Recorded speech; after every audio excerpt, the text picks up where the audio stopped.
All right, so we're going to do our fetal pig dissection. The first thing we're going to do is determine how old this little baby pig is.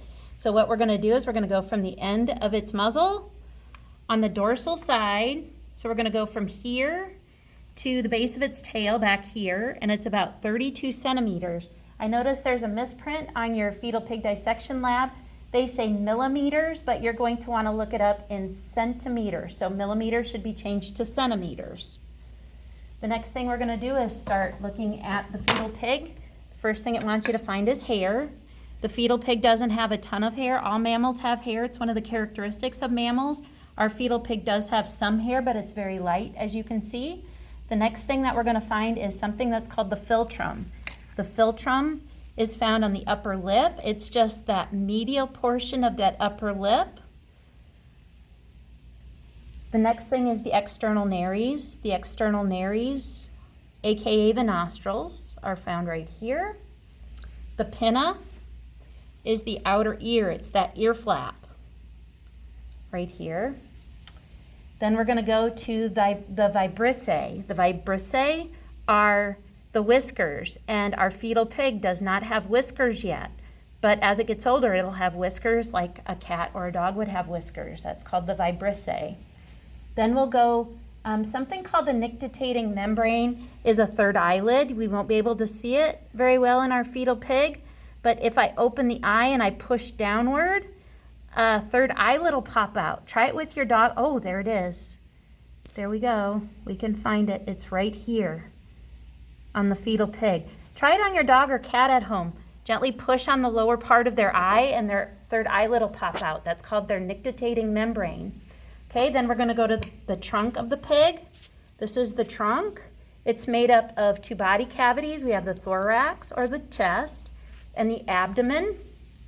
Okay, on the ventral surface of the pig, this is the ventral surface. This is the dorsal surface. On the ventral surface of the pig, we have the umbilical cord right here. This is where the fetal pig was attached to mama before it was born. We can see nipples here, and it looks like I kind of cut in between the nipples on the opposite side. This is a male pig. I can tell it's a male pig when I lift up on its tail. It only has one opening down here. That's the anus. Here's its scrotum. And under the umbilicus is the little urogenital opening right here. That's going to have the penis inside. It's very small in the fetal pig.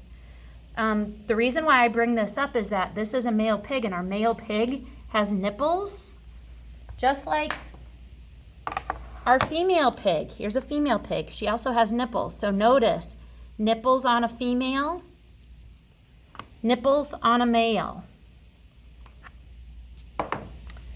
Okay, so we've just determined our two pig genders. We have a male. The male, again, has one opening under its tail. That's the anus.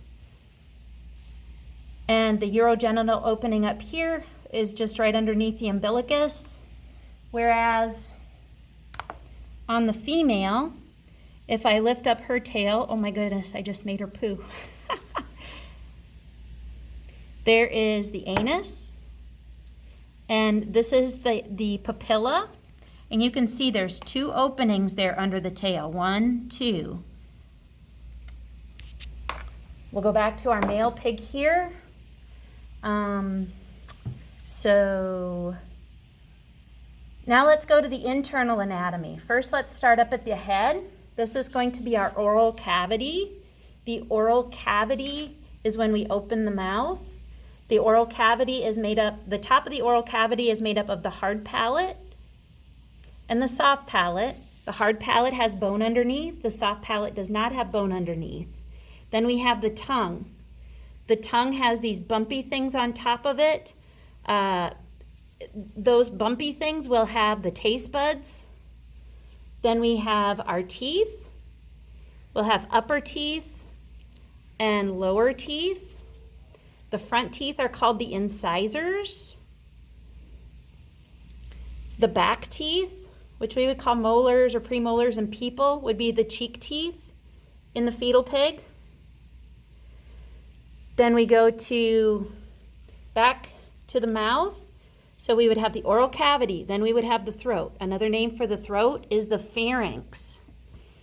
Down here is a cartilage flap. The cartilage flap is called the epiglottis. And behind or dorsal to the epiglottis, if I pass my probe over the epiglottis and go behind, we would be going into the esophagus or the esophageal opening. Okay, then we're going to go to the digestive system. We're going to come back to the mouth here when we talk about the respiratory system, but we're going to come back to the digestive system. Okay, so we're going to open the abdominal cavity.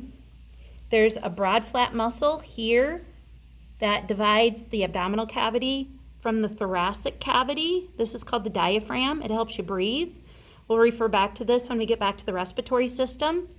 We have the liver. It's the largest organ in the abdominal cavity. We're going to reflect the liver. We're going to find the gallbladder.